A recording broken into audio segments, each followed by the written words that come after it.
Chapter 4, Birth, Death, and Rebirth. Aralam.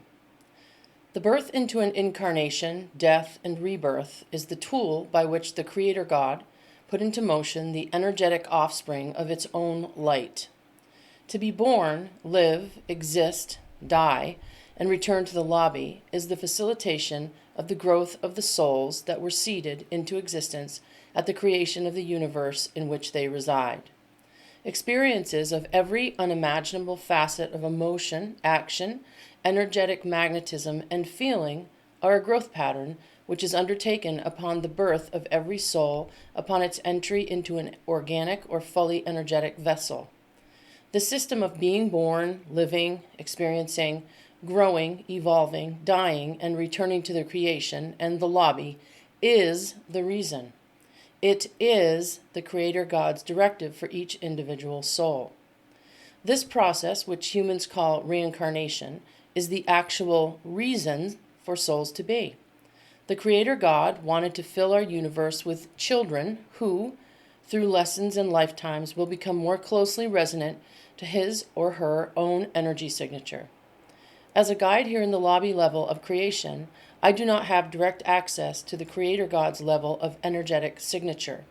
Souls may live and experience thousands of lifetimes within a universal time period to eventually achieve these highest levels. A soul must begin to know the full truth about any situation and its actions extrapolated out to the 23rd move in order to begin to know the mind of the Creator God. I do not suggest that I am anywhere even near that level of beingness. I have, however, graduated past the need to return to any kind of physical body unless I wanted to for the sake of experience and have a good, solid knowledge of the reincarnative system. The soul that you have was given to you at the inception of this universe. You may not have incarnated into any body, energy signature, or light body for eons of universal time since the beginning, and the life you are living at this moment may be your third lifetime. It may be your 500th. In the case of souls such as Jesus, Buddha, or other very sophisticated and emotionally intelligent souls, Einstein, Plato, etc., you may have had thousands of lifetimes and be sent to a planet like Earth at pivotal times of change for the organic species living there. These souls are at the very highest echelons of the creation. Please know, the Creator God does not judge or give favor to souls who are higher on the learning spectrum. The whole of the universe is structured as a schooling system, just as you would find a school on your planet might be structured. The Creator God has no judgment for his children. Judgment is all in the eye of the soul. When a soul deems itself ready to begin traversing the life schools, that soul, as a very new arrival to the lobby, will be given a guide, not unlike myself, in order to get the general instruction on how the life school works on the many given planets and strata of the entry levels of learning. Prior to the new soul arriving at the lobby to begin entry into the life schools, that soul would have been in a sort of timeless, beautiful sleep within the creation strata of the universe. The exact timing of when to wake up and begin to access the life school is totally up to that individual soul. In this kind of sleep, a soul is literally a kind of spectator. It would be as if a 2-year-old child were being held by its mother while a 4th of July parade was marching by. That 2-year-old might be afraid, might grip its mother harder, but at the same time be exhilarated by the parade, and at some point would probably want to be put down to go and join in the fun.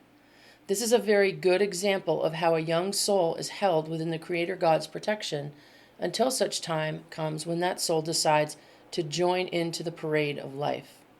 At that point, the soul will immediately arrive or be on the entry platform of the lobby. That soul's guide will meet him or her, and the process of awakening will begin. Before a soul is ready to start choosing a lesson plan or lifetimes to inhabit, that soul must spend what would be approximately 150 years of Earth time to acclimate itself to the lobby and its energies. The lobby is, as I stated in the previous chapter, a coming and going area for souls coming into and out of lives on many levels of organic and non-organic lifetimes and strata in the universe. The Time does not exist here in the lobby, but on Earth, the time between arrival of a new soul and the acclimation to the lobby would be approximately 150 years. Once the new soul is fully acclimated, that soul has complete free will to determine how and when it begins to traverse lives. The new soul will, just as in Earth schools, begin to group in similar energies and make friends, so to speak, with other new arrivals. In this way, soul pods are formed very early in a soul's entry to the life schools. This is a very integral part of the process from the Creator God's perspective, because these new souls will stay together, trading places in lives for thousands of life cycles. By the time so many lives have been traversed, there is a distinct connection and soul memory for these groups. The love bonds run very strong, and in this way, one member will do or be in a lifetime whatever the others need to accumulate the lessons necessary to move forward and upward in the process. At some points within a soul's life lesson plan, a soul will request and migrate to a different soul pod in order to have an experience that they cannot accrue through their own group. Again, I would like to stress that all of these groupings are totally the choices of the souls within them. Free will always reigns. Every decision about groupings or the decision by a soul to leave a grouping is the free will of that soul. For example, when I met Melissa in our first lifetime together, which was approximately 18,000 Earth years ago, prior to your last ice age, she had requested to be allowed into the pod that I travel with and have traveled with for many millennia. My pod had a kind of vote on the issue after a short meeting with Melissa's soul to see if that would be a good fit for us. If this sounds very civilized and businesslike, it is. At the lobby level, all souls are devoid of any kind of malice, deceit, hatred, self-aggrandizement, or machinations. Every soul has complete knowledge of the central beingness of every other soul. The need to hide becomes unnecessary at the soul level. These groups are formed much in the way that a great artist might blend colors.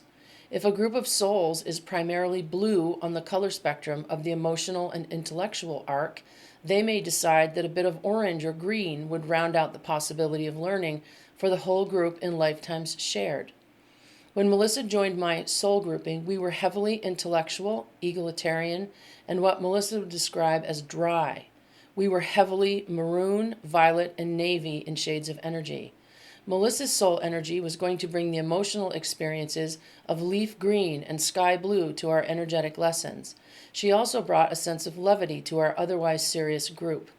We determined that to bring her in would, as a human might say, open a window and bring in some fresh air. In her first 50 or 60 lifetimes within our group, part of her entry to our pod was that she wanted to expedite her intellectual pursuits, and we needed a cosmic kind of aid, sidekick, scribe, assistant, etc. I do not mean to say that she was less than any of us, but souls have a decided upon parameter of give and take. As I was the deciding vote to bring her into our group, it was determined that I would be the one who would be sharing lives with her for many, many lifetimes, with Melissa as my apprentice, as it were. My group of souls, even at that time, had been in the life school for many thousands of Earth years. The soul that is Melissa in this lifetime traveled with me through many lifetimes as my student, scribe, bard, and assistant. Melissa chose those positions pre-birth and wanted to engage in the lessons that those lives would afford her. Being born. At the point that a soul would be born to a human family group, there would have been a meeting of the extended grouping prior to the pre-entry period. There are unaccountable numbers of planets in your galaxy alone upon which souls incarnate into organic and non-organic light bodies for lifetimes. But for this description, we will be working with only your planet, Earth.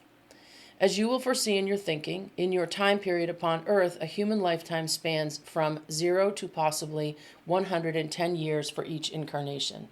Due to this, soul groups will often rotate in and out of the lives and lifetimes, taking up the mantles of actors, if you will, within that 100-year scope. Before you were born into the life you have now, you would have been meeting at a high soul level with those souls in your extended pod family, who would be your parents, your siblings, your loved loves, and they with you. In this way, you would all have agreed upon which parts they and you would play for each other in the subsequent life to be lived. Now, in this way, the soul who was your grandmother or great-grandmother in one life will likely come back into your present life as the soul of your child or your grandchild. There is a constant rotation of the soul pod in and out of the lives of each other, constantly playing different roles in order to facilitate the forward movement of learning for each other.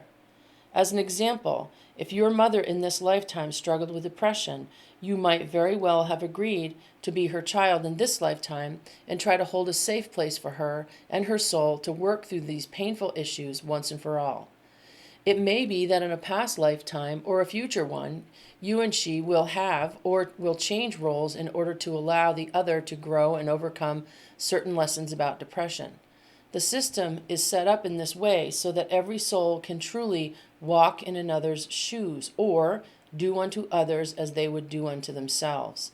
There is a perfect balance within the system that not only allows for choice at every moment, but free will as well. As an incarnated soul, it is your choice at every moment as to how you want to navigate amazing experiences as well as the most difficult with your fellow souls. Within every lifetime, the magic in the choice is that it only takes one member of a group within a lifetime to change its mind and address a difficult issue differently in order to raise up the whole family group within the lifetime. Levels of learning can be traversed very quickly within soul groups when this law becomes evident. As an example, if a family soul group has traversed many lifetimes and soul generations of sexual abuse in a family, it only takes the one soul to stand up, speak out, and refuse to live in fear and or continue the behavior. Once this decision is made, the behavior, which may have invested itself in many generations of a family, is at once transmuted out of the soul group's experience. It just takes one soul to uplift and remove the souls coming after it from that painful lesson. After the soul pod meeting takes place in the lobby, facilitator souls, not unlike myself, will then begin to assist the soul who is being born onto the earth plane to the area of the forgetting. The area of the forgetting is a kind of cocoon, and it is the closest area of the lobby to earth planes in terms of energy levels. The energetic signature of this area, although much higher than Earth's, is still at a much slower rate of vibration than the lobby levels above it. This area is where the incoming soul is held and cared for during the phases of being slowed down and introduced to its host mother's body. The soon-to-arrive soul is held in a kind of concentration area, which is very much like the holding area that souls abide in before they determine to begin the learning process. There is what a human would call a warm, loving cocoon feeling to this area, and it is constantly overseen by guides, teachers, and facilitators until such time that the soul is released to the energetic signature of its mother host in the lifetime that it is entering into. It is very important for the soul to have the time to be coalesced into the lower energy signature, which vibrates much slower than the lobby. For a soul to be resided in a new human body, it must align its own energy signature initially with that of its chosen mother. The soul will be seated in this waiting platform area until the chosen mother is in her soul's timing, ready to accept the new soul of the incoming child. This time for the soon-to-be-born soul is also where past lives, the lobby, and former agreements are forgotten. The forgetting is a two-pronged and integral part of the reincarnation process, as it serves the two distinct purposes. The forgetting is meant to 1. Facilitate virgin experience of choice, free will, and living, and 2. Allow growth from the soul level without any knowledge of consequences that are not chosen by the soul. Choice equals reaction equals experience. The forgetting, part 1. The incoming soul begins the process quickly of forgetting. The lobby and the predecided points of experience or decisions that would have been chosen by that incoming soul and those other souls who would have agreed upon those experiences and lessons. When that new soul is born to a mother and begins life, free will and that soul's connection to the Creator is the same one that carries it throughout the lifetime. Free will is, as I have stated, the one overriding character of the soul and its connection to the Creator God. Simplified, the whole purpose of the forgetting on earth over the many eons of time is to facilitate difficult challenges within a lifetime and the ability to either learn and grow through them or the choice to repeat those same difficult lessons over and over in infinite time spans. Up until this point in your planet's history, the forgetting was in full force in order to support the idea that human evolution would require it in order to make full free will choices. For example, if you live many lifetimes in the role of a victim to those around you, you will have chosen that stance in those lifetimes. Even in the most dire and difficult situations within a lifetime, the choice to remain in that situation is your own. Emotionally, physically, intellectually, and spiritually, there is always a choice to be made. It is important for you to understand that the forgetting is what will slowly awaken you to the reality of the universe. Earth is now at the precipice of the evolutionary change that will allow some of the forgetting veil to be lifted from human incarnates. This evolutionary process is what will allow a soul within a human body to understand that all of the choices made in the lifetime will be felt and realized over and over again until the lesson is learned, engaged, and eclipsed by the soul, and there's no need to relive that particular lesson. At this point in Earth's history, very few souls were allowed to incarnate without the forgetting, because at the very immature level of the bulk of humanity, there would have been a completely hedonistic rush to do, say, and imperil the free will of others within the system of incarnation. Even with the forgetting, civilizations upon Earth have risen and fallen on the backs of slavery, which is the most heinous kind of free will and its negative uses. The point I make here is that without the forgetting, immature souls would and could choose to never move forward on the evolutionary path and determine that the stagnation of their soul's journey was of no consequence and just keep repeating the same vile lives again and again by choice. This is not within the Creator God's directive for the growth cycle of the soul. In the past, and at the dawn of your present evolutionary state, when you were last seeded by the pre-Sumerian species which inhabited Earth for some time, you were touched by this very incidence. The pre-Sumerian species who seeded humanity into its present form were and are species who evolved past the forgetting and chose to ignore the directive of positive growth. These species chose to embrace a fully technological path and chose to continue within lifetimes without growing their souls past the need for aggression, violence, and slavery. Due to this free will choice, there are at this very time several species who will not be rising up in vibrational reality within the impending universal shift upward. These species will find themselves in a universe which has taken many of its inhabitants and risen above what is accessible to them in the future. There will also be a marked lack of ability for these species to procreate into the future of this universe. At a time in the future when the last of these species finally dies out over eons, their fully recovered souls will return to the creation for a period of rest. This is one of the reasons that the forgetting is slowly being peeled back on your planet at this time. The Creator God is preparing the consciousness of all humanity that chooses to shift up within the structure of the coming change, or at least have enough knowledge to make that choice using their free will. The Forgetting, Part 2. Choice, Reaction, and Experience. The second piece of the forgetting upon being born is that every emotion, experience, and second of your life is imbued with an action, experience, reaction, or choice. All of these choices, reactions, and emotions add up to your full life experience. Because of the vast level of complicated relationships and life situations that can and will occur, it is very often that souls will need many, many experiences of the same life situations from many angles to truly find the highest and most positive lessons from those situations. If the forgetting were not employed within many lifetimes, souls would possibly never learn some lessons, as they would be fully avoided due to the fear of experiencing pain, loss, perceived separation, and so many more fundamental emotional experiences. By the same token, a soul might decide to spend multiples of lifetimes in complete self-absorption, not taking any risks because there is full knowledge of the system in which it resides. Again, this would completely inhibit growth of the soul. Souls incarnate in order to fully experience situations, reactions, choices, and emotions. This is the perfect classroom in which to learn. At some point in a soul's evolution, they will have experienced, say, addiction. After many lifetimes of being the addict, they may pre-birth decide that in the next lifetime they will be the loved one of an addict. Then, perhaps in another, they would take the role of the child of an addict.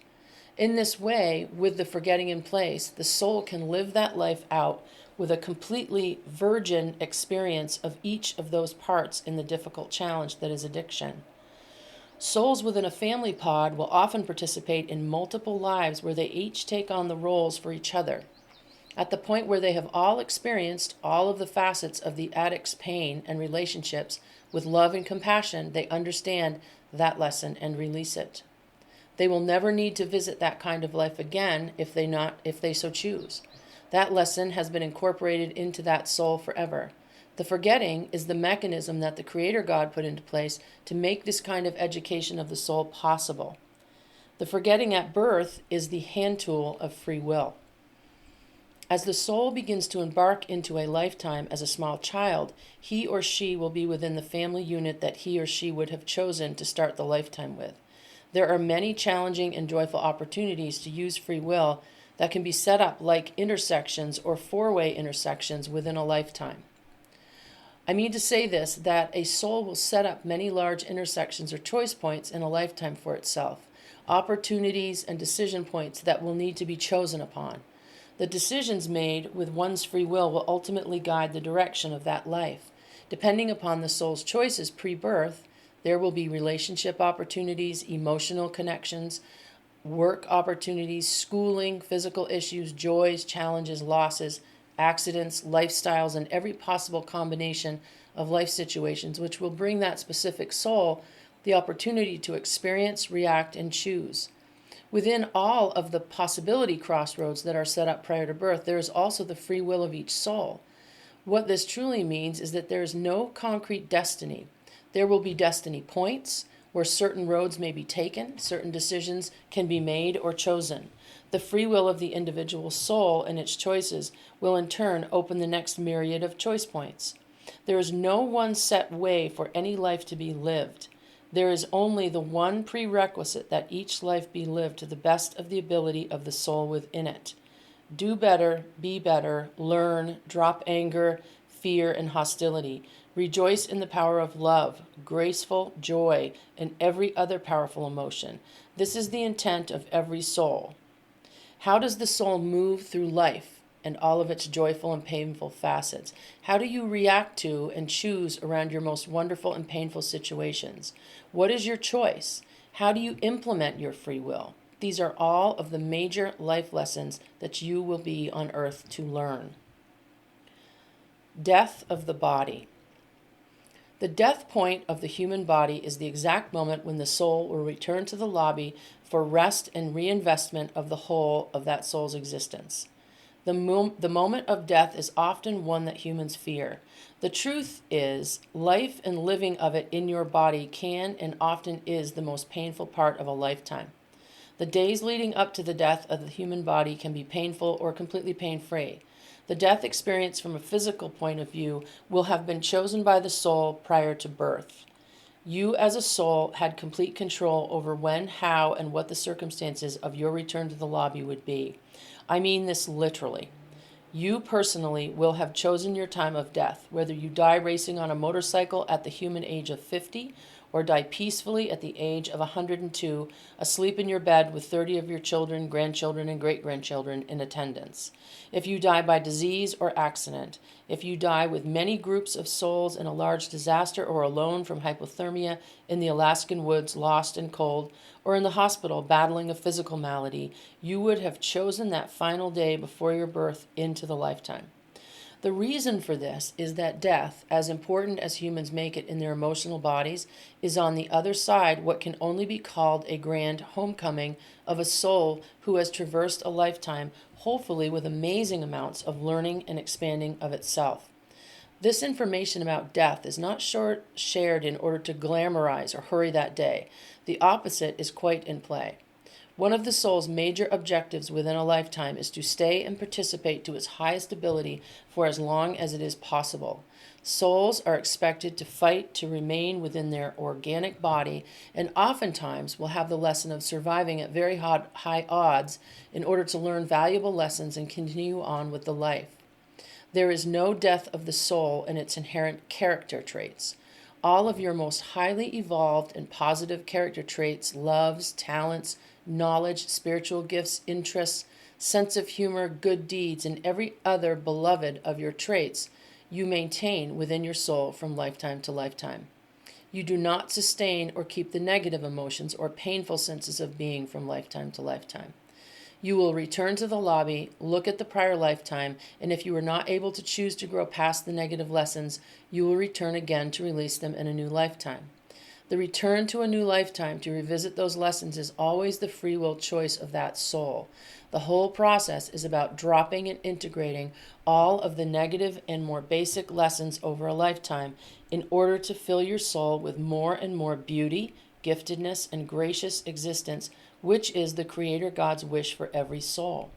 You are on a constant climbing learning curve which you ascend at your own chosen pace, with no judgment on your course besides self-evaluations combined with complete knowledge. Suicide. Living in the lobby as a teacher, helper, and guide, there is no other incarnate issue that pains the Creator God and all of us more than the free will choice of suicide.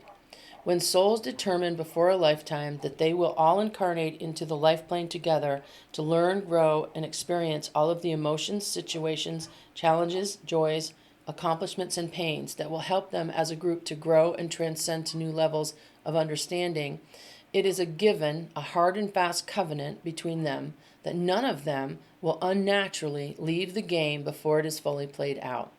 I use the metaphor of the game or the play in order to give you a very real and literal picture of what a lifetime is. You are reading this from the perspective of a soul person living your life. You came into your life to spend it hopefully doing and becoming the very best version of yourself that you can.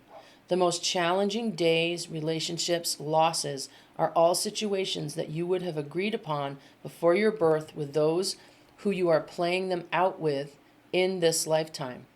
If you can liken your relationships with others, good and challenging, as tennis matches that will never be won by either side, but are meant to be played fully and with all of the best intentions, and used to learn, grow, and enhance your skill level, you will easily be able to see how the whole and total meaning of the game becomes moot and untenable if one player decides to throw down their racket and leave the playing field. That player would have made a covenant with all of the other players to remain in the game to the end, no matter the outcome. The players would have all agreed to stay in the game in order to facilitate the growth of not only their own soul, but also all of the other souls they agreed to inhabit the lifetime with. Because of this covenant, the Creator God has put into place a very specific and unchanged set of laws that go into play immediately upon a soul's free will decision to kill off its human body and leave the field of play. These rules apply to every soul and have no caveats except one. The caveat to the rules surrounding human suicide is on the occasion of imminent death of the soul's body due to disease. Should the body be rendered unable to continue within the coming earth year, and the soul decides with the good wishes of its fellow soul family that more intervention will or would not prolong the life of that body, and that soul chooses to stop any attempt to save the body, in this and only this situation is letting the body die acceptable and allowable.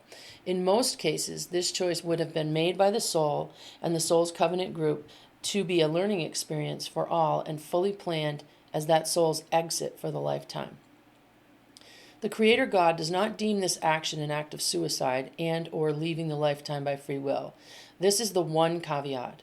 There are no other reasons within creation by which suiciding out of the lifetime is acceptable, and without the immediate implementation of the rules that follow.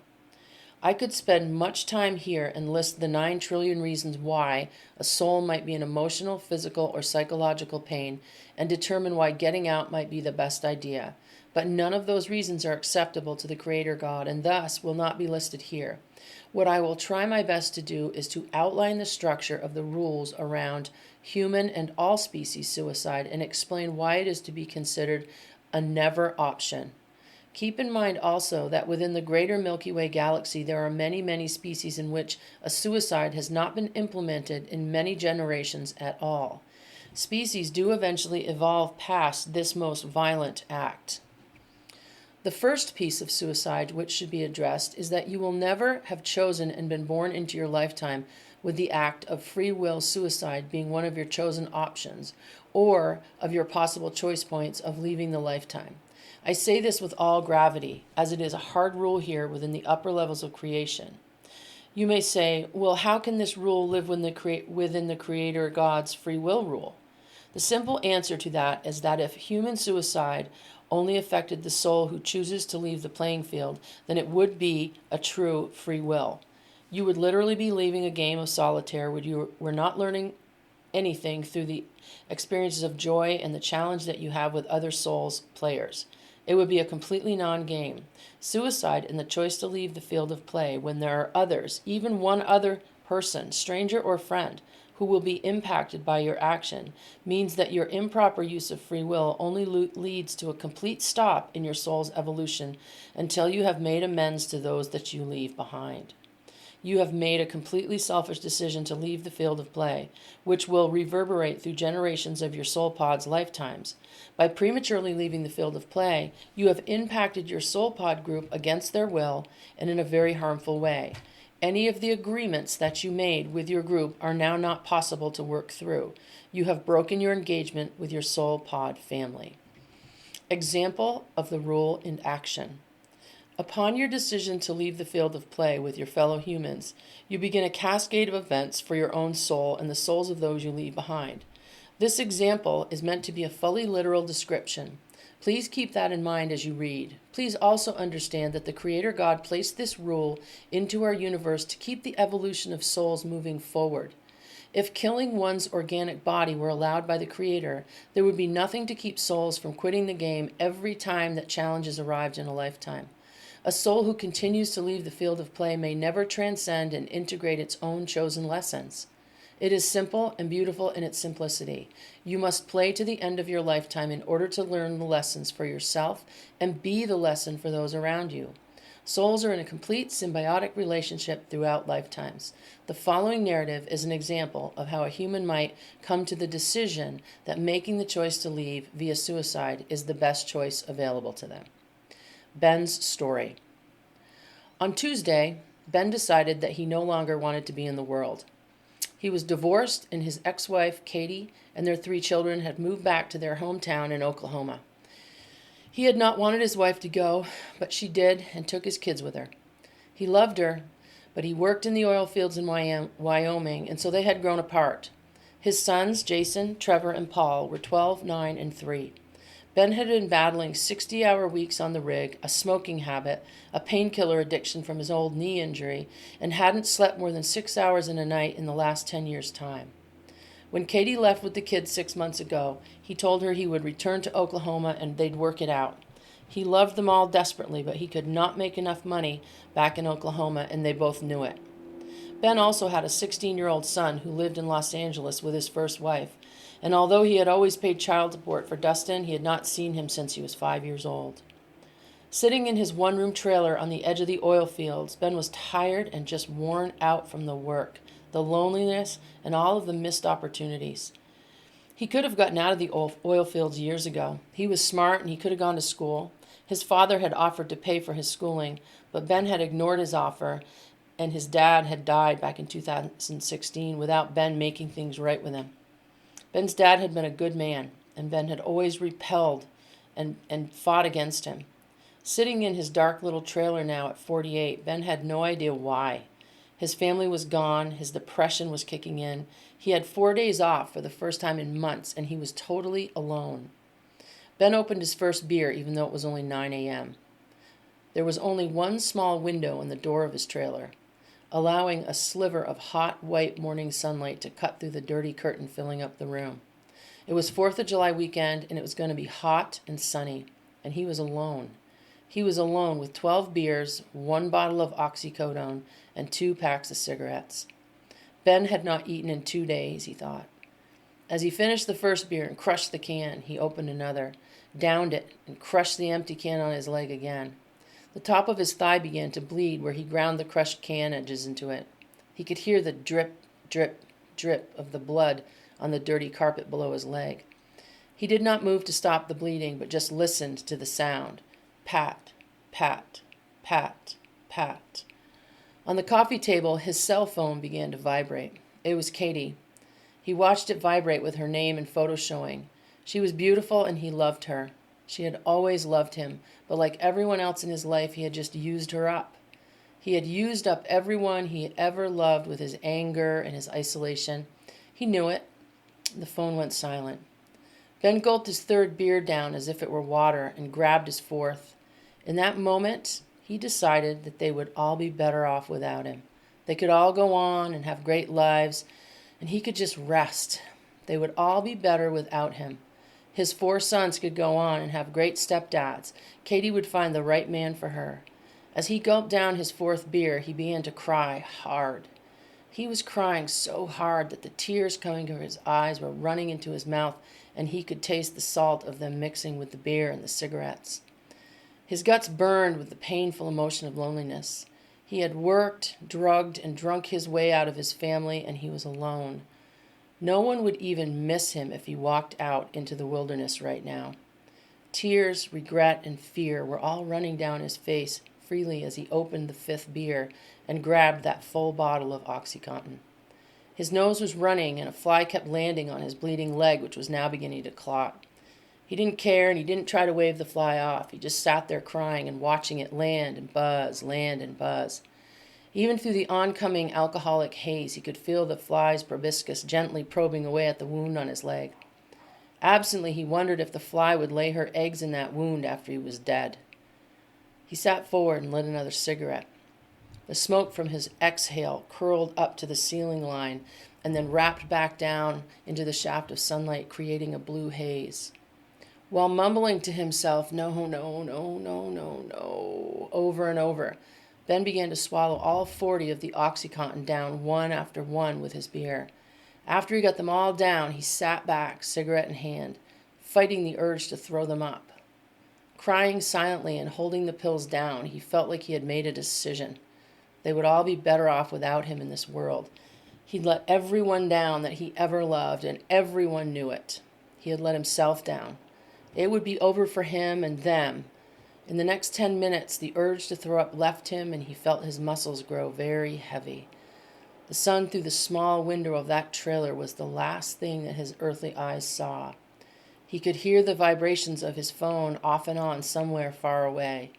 The phone moved across the top of the coffee table with the vibrations and finally came to a stop, resting against his 6th beer can, which was half full.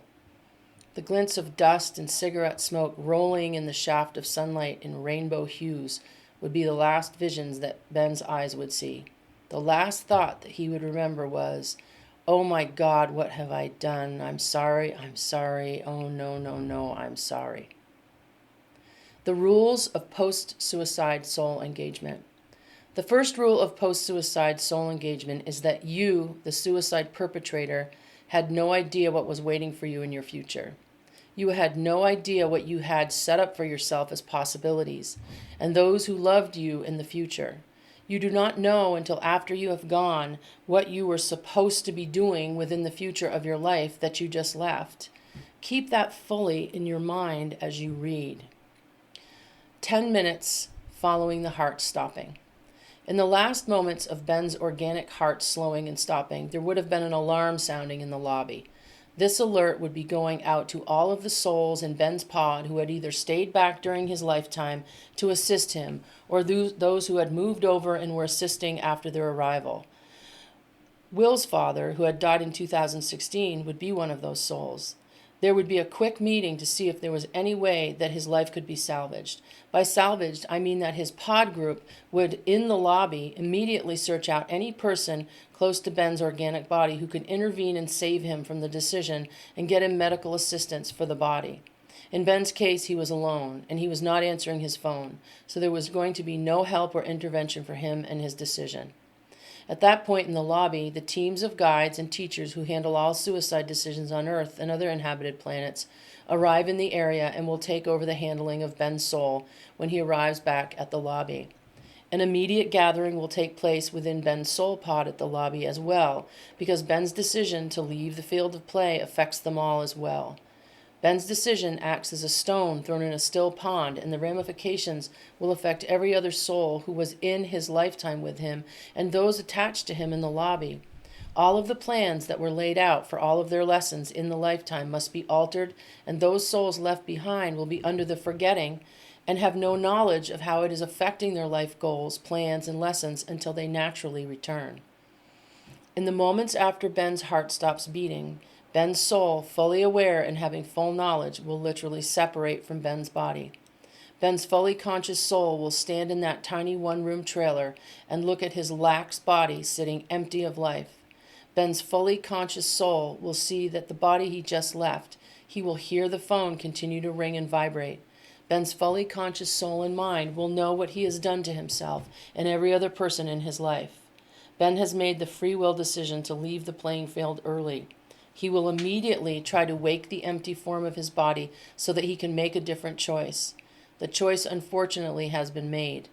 Within the next few moments, one or more of the teacher guides who work with suicide-choosing souls will arrive and embrace Ben's soul and consciousness into what is often called a resting energy field. Now you may think, well, if they take him to rest, that is what he wanted, so that's not a big deal. He gets to rest. Ben is assisted to a resting area which is separate from the regular comings and goings of the lobby. When souls choose suicide, it puts their soul and the souls of their group into a learning cycle which is long and may take multiple generations of lifetimes to overcome. This is why the choice of suicide is so detrimental to those in your family circle and even extended circle. Should Ben's act of suicide give any kind of strength or example for some other person to do the same, friend, family, or even unknown person to him, Ben's soul will be held up from evolution and growth until his one act is worked out by every last other soul who he impacted with his decision. I want you to really think about the reality of this. What I'm telling you is that not only is Ben responsible for his own soul and the souls of those close to him, but if Ben's great-great-great-grandchild also determines that because her great-great-great-grandfather committed suicide and she follows that example, Ben is still held in account for that action.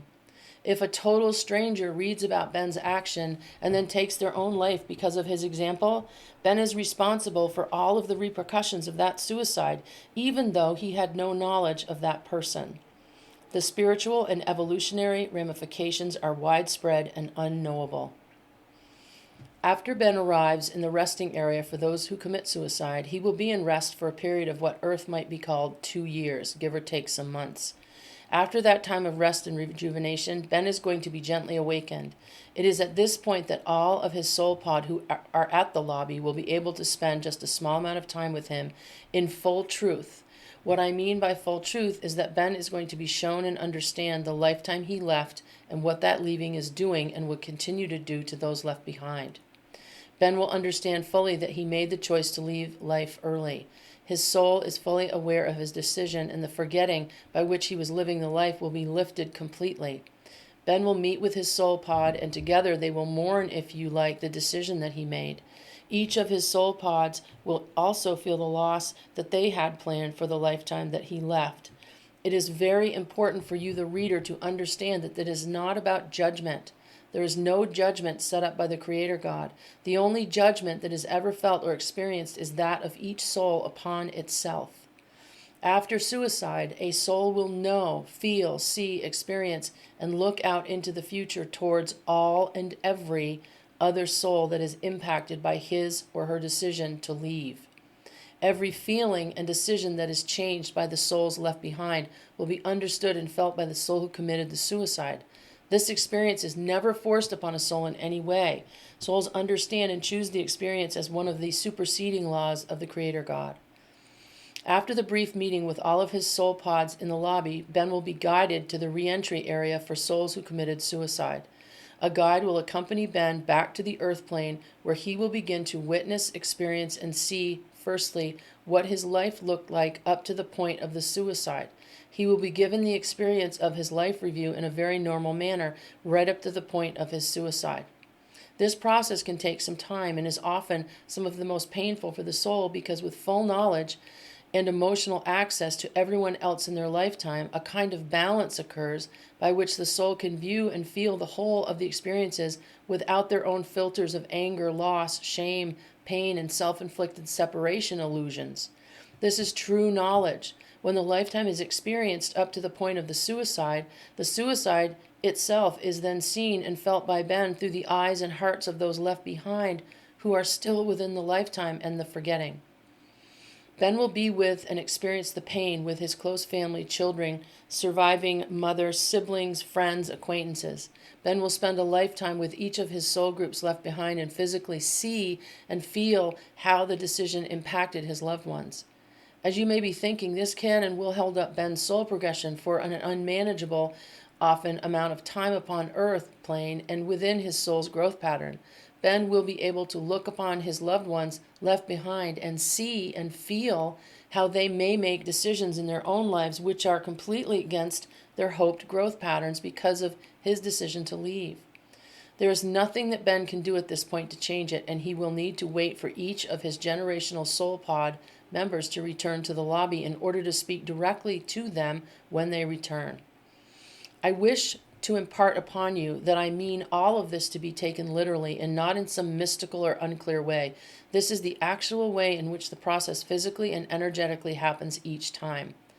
Ben will also be shown what points or opportunities in his life he missed and will miss, thereby changing the whole lifetime for him and his close family. Back to the scene of Ben's departure. Standing in the small room, Ben and his guide watch once again the inert form of his body, now lifeless on the couch. His phone begins ringing again for the 8th time. The guide standing next to Ben glances at the phone, and the message being left can be heard. Ben, it's Katie. I have called you 100 times. Why aren't you answering? Okay, so anyway, listen. Your Uncle Chet called me last night. His project manager quit, and he wants you to come back and help him run the company. Ben, please call me back, baby. The boys miss you. I miss you. We love you. This will be the change that you needed. We can do this, baby.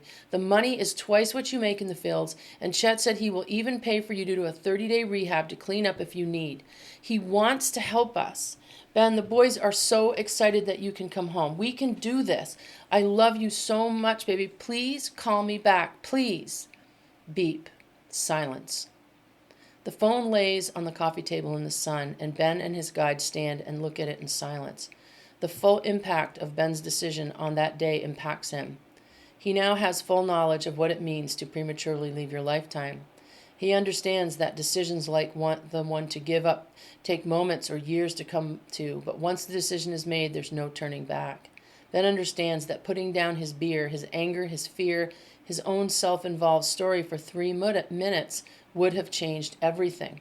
Simply put, had he answered the phone the first, second, or third time that it rang, he would not most likely have committed the suicide. He would have chosen to stay. His guide leans closer to him, and he is shown how that one decision changed every other soul who inhabited his lifetime and changed their trajectory as well. There's a kind of parallel here which you may recognize in the movie It's a Wonderful Life. Suicide is not a lesson about what would happen to those you love if you were never born. It is truly about what happens to them if you choose to be born and then leave. And there is a much more painful and long-lasting ramification in this situation. Leaving by choice shows a much deeper and long-standing disregard for those who love you than simply choosing not to engage initially. Ben is now shown how life for his family was possibly to go if he had answered the phone on that day and talked with Katie. No life is meant to be perfect, but Ben's would have been full of joy and love. Ben had to go on and get sober. Ben was to begin working at his uncle Chet's company, get out of debt, and eventually inherit that same company, all while taking care of his elderly aunt when his uncle died. Ben was to heal and reunite with Katie and the boys. He was eventually to stand at his eldest son's college graduation and wedding years later with Katie and the boys. This whole family reunited with him. Ben was also supposed to help other men with addictions get jobs in his company and get themselves and their lives put back together. And finally, Ben was to spend some time in the very last months of his life as an old man connecting with his youngest sons, talking about family and decisions, and the fact that he too once thought about taking his own life, and how bad that would have been and why. Every person that I described in the last paragraph was counting on Ben at least being in those places within his life in order to facilitate their own growth processes, and they his. Ben's Uncle Chet needed to help Ben for his own soul's sake. Ben took that opportunity from him. Ben needed to be at his eldest son's college graduation for many reasons, and Ben was not there. So Ben's eldest son had to live with not only the idea that Ben didn't love him, but also that Ben didn't even love him enough to stay on the planet. Now Ben's eldest son will grapple with that painful belief when it is most likely was not to be within his life plan at all. Ben chose for him, taking away his free will. Now Ben could not have picked up the phone on that day, but not committed suicide. He could have used his free will to stay in an addictive and lonely life as one of the options. This would have always been one of Ben's free will options, but he would still be within the lifetime he had agreed upon with his soul pod, and by way of his mere presence on the earth plane, he could change his course to a more positive one at any second. By choosing to leave early, all of the positive growth possibility is removed immediately from the life field. There is a complete symbiosis within lifetimes for soul pods. Ben choosing to opt out of the lifetime completely derails and robs his soul pod of their possible growth lessons within that lifetime. There is no way for Ben to make amends other than to spend eons of time, as you would perceive it, trying to wait and assist if he can with the damage caused to every soul that his action touched. The forgetting part 2. When a soul has lived out its lifetime path, that soul will return to the lobby and have full knowledge of the lifetime and all of his or her actions within it. The second part of the initial forgetting at birth onto the earth plane is simply remembering everything that became before the life lived, as well as the lessons achieved, or sometimes not achieved, within the lifetime just departed. Upon return to the lobby, the soul will be met with guides from its former lifetime, family members who had returned or waited out the life just departed. There is a joyful reunion of all parties involved, and after some rest period, the newly returned soul will have an actual meeting to look over the lifetime and investigate what was learned, what was failed, what was to be learned. And there is a period of experiencing and feeling every possible angle of every experience shared with other souls. So the simple truth here is that every emotion that you caused every other person to experience within your lifetime will be assessed by you and experienced as they experienced it. This applies to all emotions across the spectrum of human experience. In this way, you will be accessing exactly what you put into the lifetime. This is why, in this time on your planet, it has been deemed evolutionarily necessary for humans to become aware of how this part of the system of birth and rebirth is experienced. Humans need to begin to understand that while they are souls in a body, everything that they say and every reaction that they have toward the souls around them matters a lot.